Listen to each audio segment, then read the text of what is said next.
وبارك عليه وعلى أستغفر الله أستغفر الله أستغفر الله أستغفر الله أستغفر الله أستغفر الله أستغفر الله أستغفر الله ربي اغفر لنا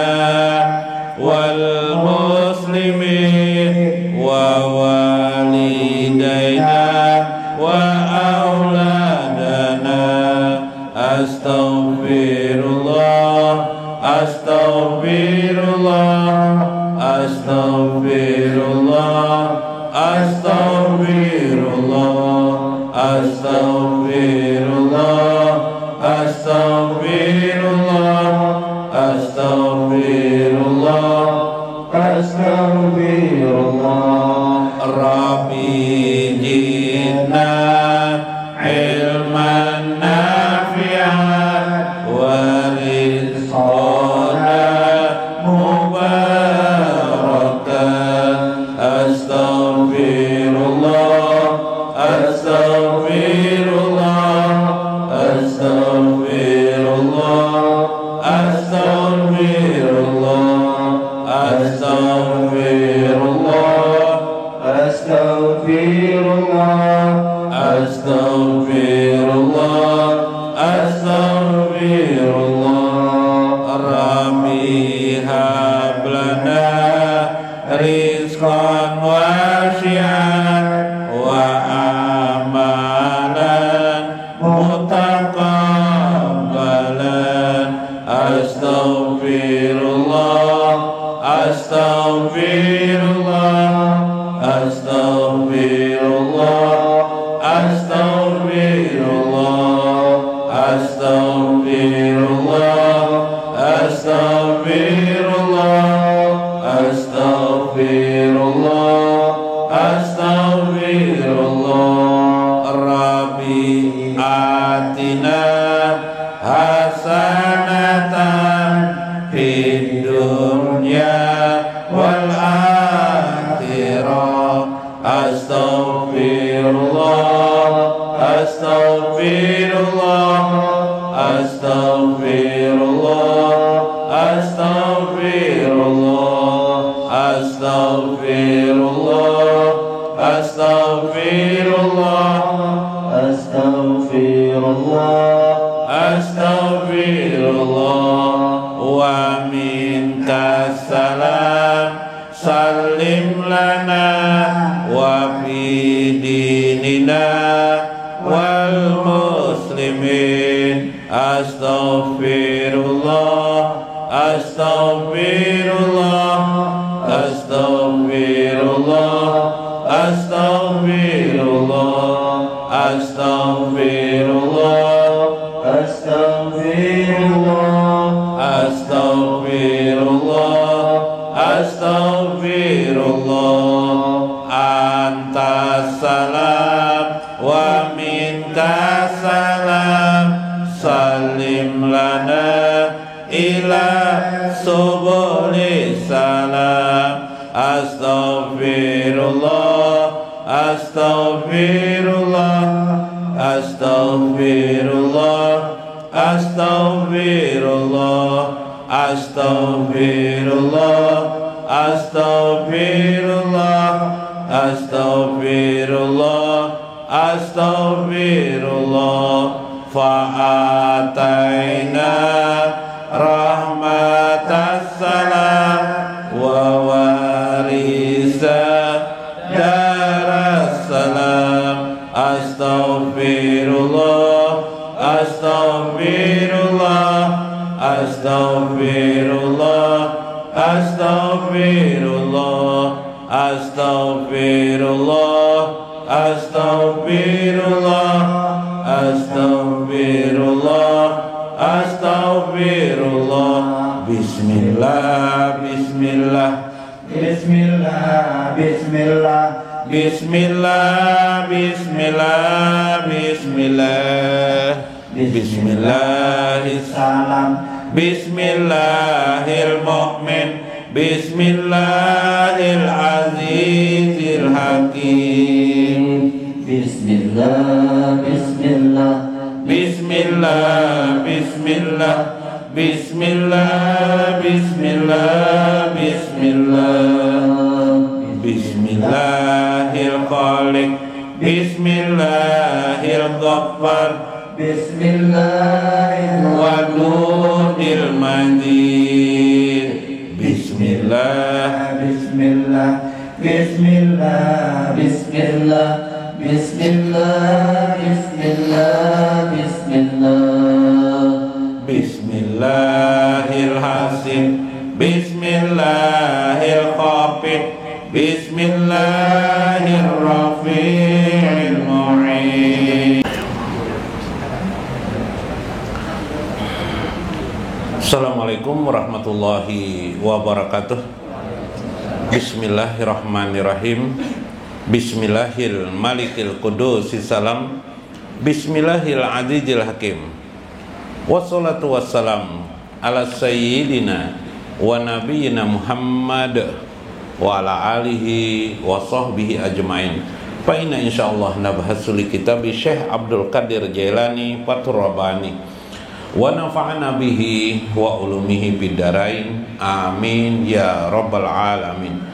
Mudah-mudahan melalui saluran Syekh Abdul Qadir Al-Jailani keberkahan Allah kepada kita, keluarga kita, sanak saudara kita, anak-anak kita, dan terkabulnya hajat-hajat kita, baik hajat dunia maupun hajat akhirat, biberkati Syekh Abdul Qadir Al-Jailani, amin ya rabbal alamin. Minggu kemarin kita dikisahkan oleh Syekh tentang bahwa rezeki, nikmat, bahkan dekatnya diri kita dengan Allah sesungguhnya tidak lain adalah anugerah Allah Subhanahu wa ta'ala. Tidak semua orang berharap itu dapat, namun Allah itu maha baik, maha mengerti kepada hambanya, sehingga tidak diperlukan seseorang, kecerdasan seseorang untuk menggapai dekat dengan Allah Subhanahu wa ta'ala. Sebagaimana banyak orang-orang menjadi kaya di dunia ini bukan karena kecerdasannya, bukan karena kemampuannya. Kita lihat mereka-mereka itu ada yang kemampuannya biasa-biasa saja, IQ-nya biasa-biasa saja, tapi rezekinya diberikan Allah melimpah ruah.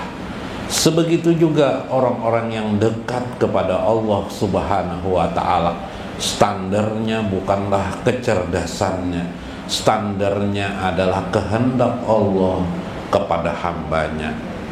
Yarzuqu may yasha'u, Allah memberikan rezekinya mayyasha kepada siapa saja yang dikehendakinya, bighairi hisab, tanpa dihisab.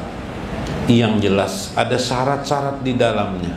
Di antara syarat-syarat yang paling menghijab bagi seorang hamba itu dekat kepada Allah adalah hijab yang disebut dengan keangkuhan diri, pengakuan diri sebagai orang yang memiliki ananiah, ego, rasa benar, rasa paling pantas, rasa pintar, rasa lebih baik dari orang lain, rasa lebih beriman dari orang lain, rasa soleh daripada orang lain.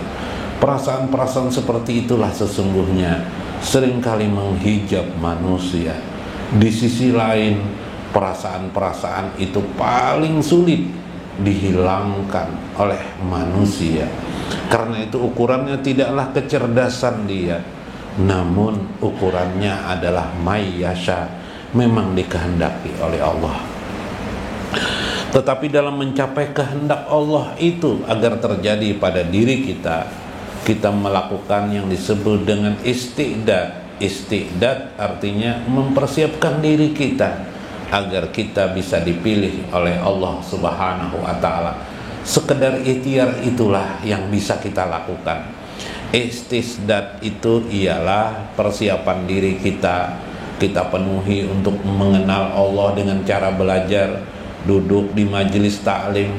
Kita penuhi pula kewajiban-kewajiban syariat yang ditetapkan Allah Subhanahu wa Ta'ala, dan kita lakukan sebisa kita, semampu kita apa yang bisa dilakukan. Maka Allah bisa memilih kita. Kita mempersiapkan diri pula tadi, menghilangkan hijab-hijab itu pada diri kita, sehingga Allah memilih kepada kita. Subhanallah.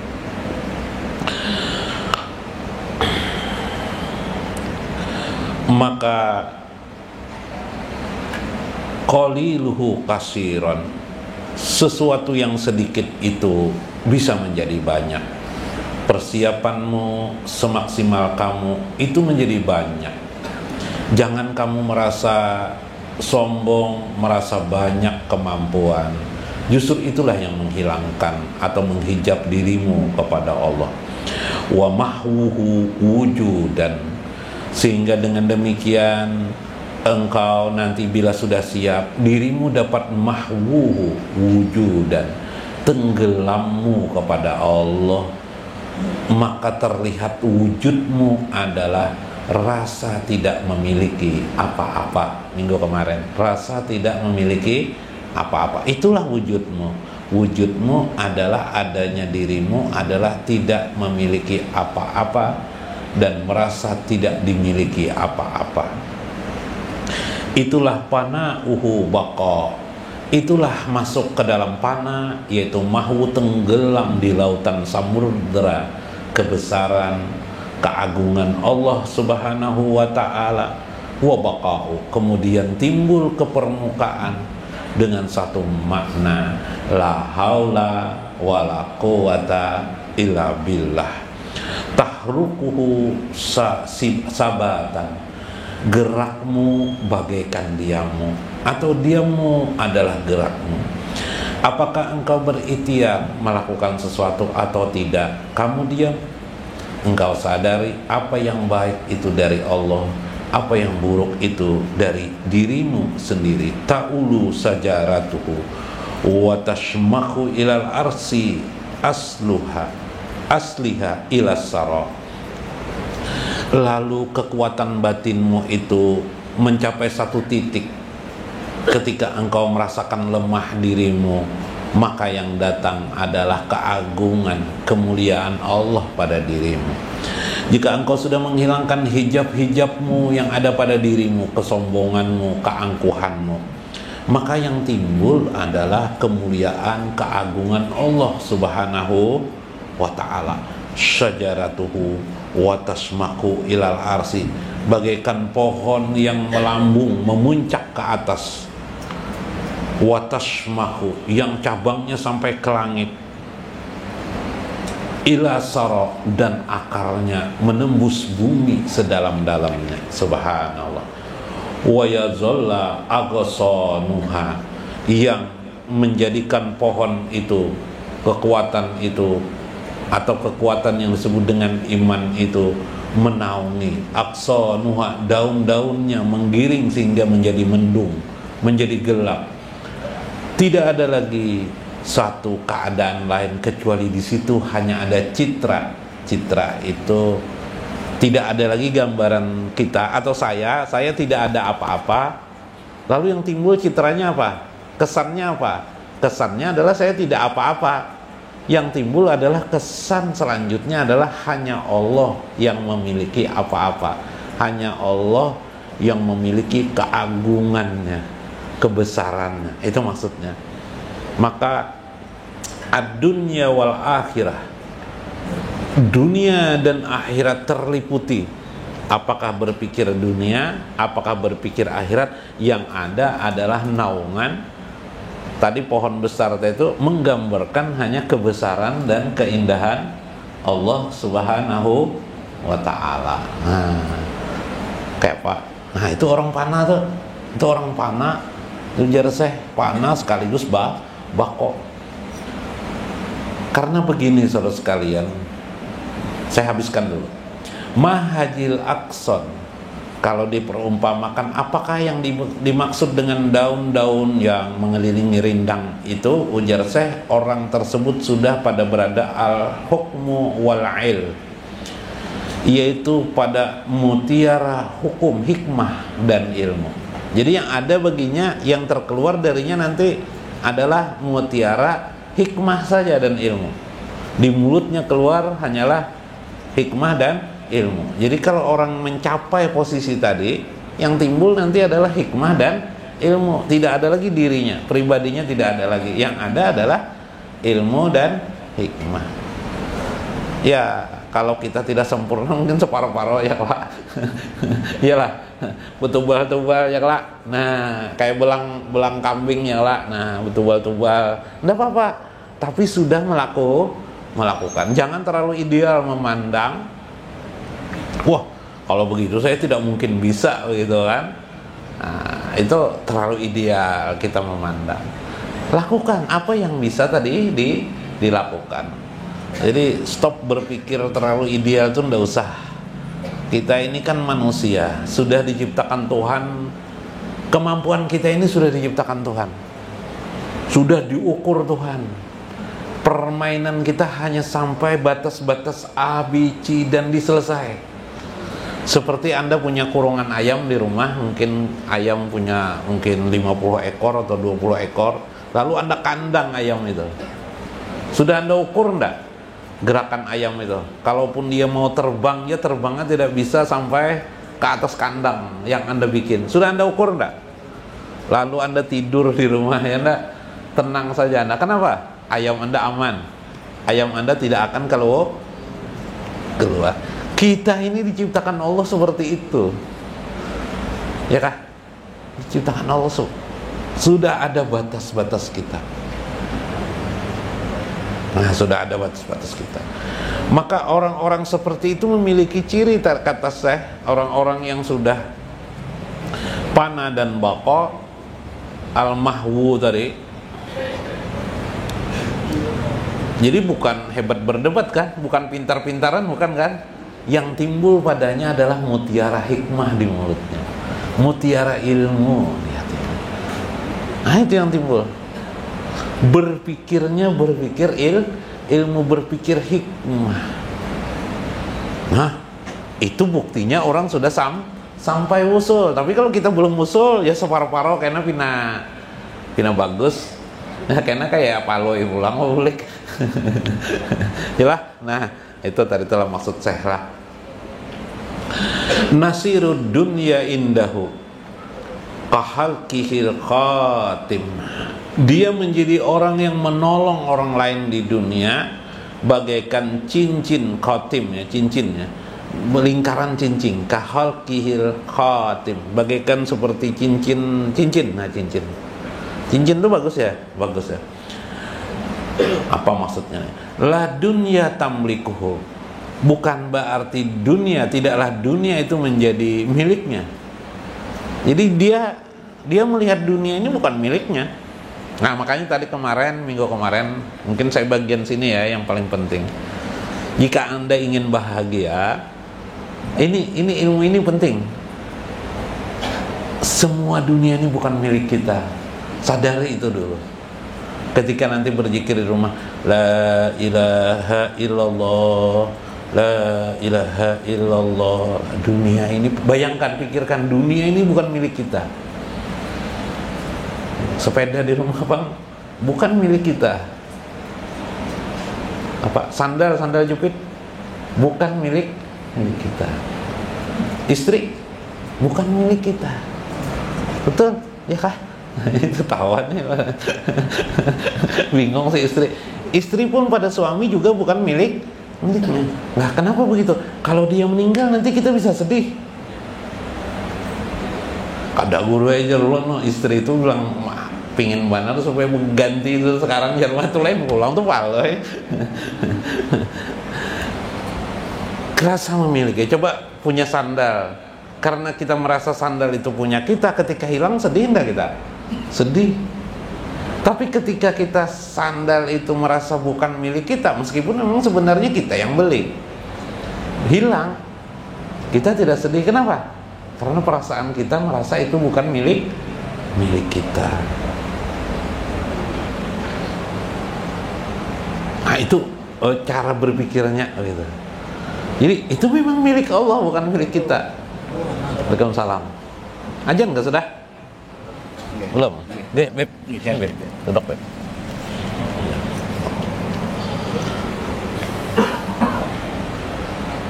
Jadi cara berpikirnya seperti itu. Itu tidak makanya begini, ada pedagang. Paling sakit hati pedagang tuh kalau usahanya bangkrut atau berkurang. Makanya dia sakit hati. Sakit hati benar, kalau berkurang aja hartanya itu sakit hati. Kenapa? Karena dia punya rasa memilih. Tapi kalau dia melihat dagangannya itu, usahanya itu adalah milik Allah, tidak apa-apa dia berkurang itu sebagian, tidak apa-apa. Maka orang yang merasa itu adalah milik Allah, Allah yang menjagakan dagangannya. Nah itu bedanya. Anda yang merasa bahwa istri Anda itu milik Allah, Allah yang memeliharanya. Panjang umur istri pian kena. Nice. Wah bahaya guru aja panjang umur. Tapi betul, begitulah cara berpikirnya. Maksud saya, cara berpikirnya harus begitu. Kalau Anda ingin rezeki Anda banyak, maka perhatikan rezeki yang ada di tangan Anda, di rekening Anda. Rekening apakah Bibi? Rekening koran bisa Bibi? Rekening apa? Uang di tabungan Anda, emas yang Anda simpan. Pandanglah, perhatikan itu adalah milik Allah, bukan milik Anda. Maka insya Allah nanti dia berkembang, karena itu milik Allah. Yang kedua, maaf, akhirnya tidak lagi pelit. Nah kenapa jadi orang pelit? Kenapa? Jawabnya mudah, merasa milik dia. Maka Allah nanti menghukumnya ketika dicabut oleh Allah, dia pun menjadi hancur hidupnya, pribadinya. Ya kan?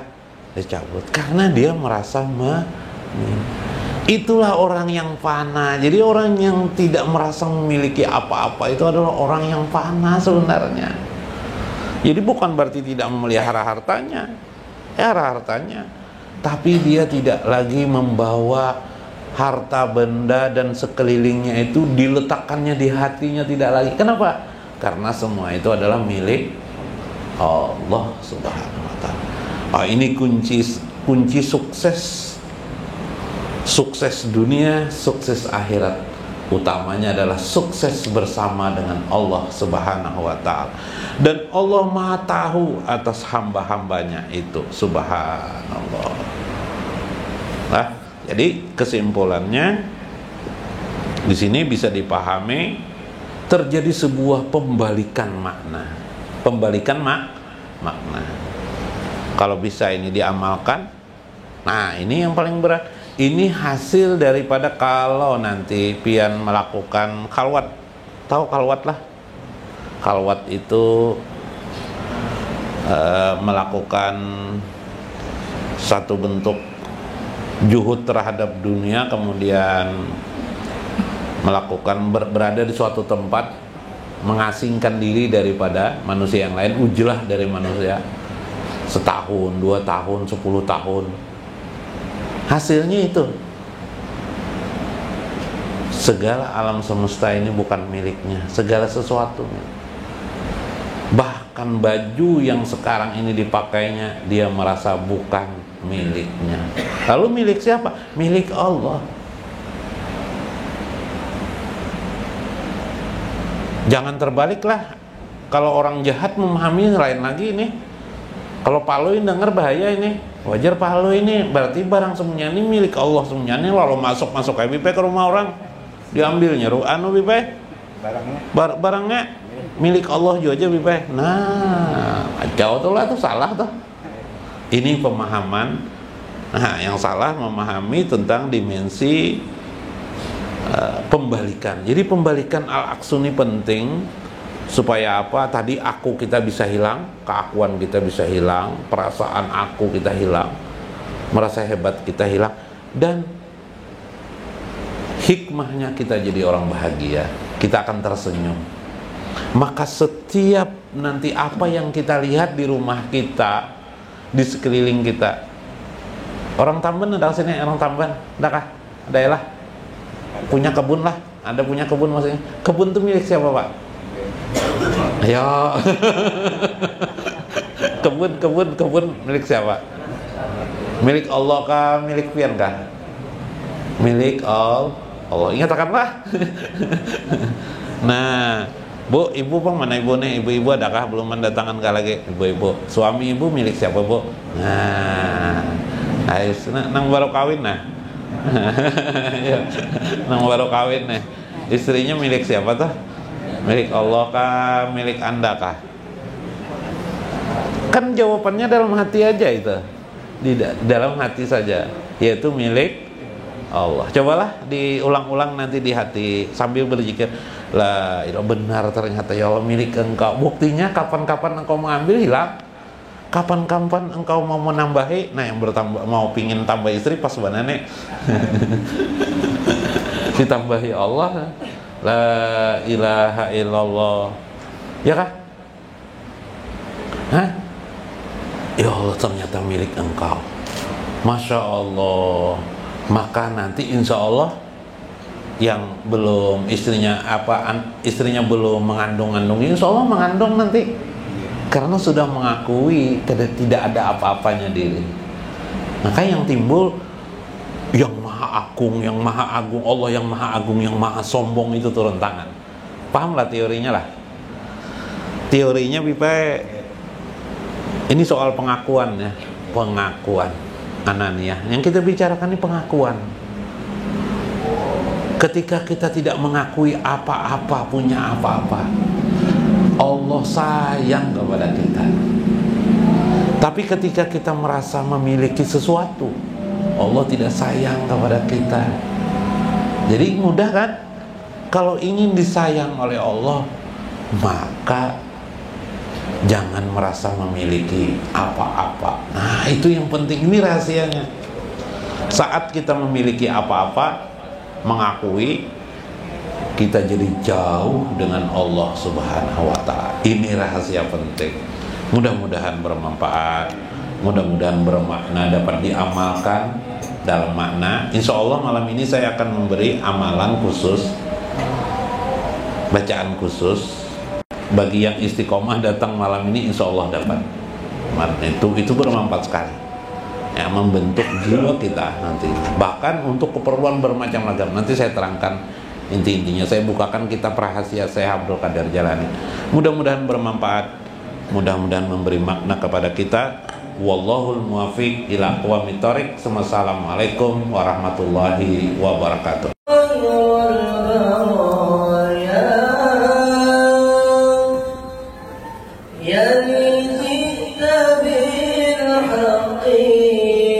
رسول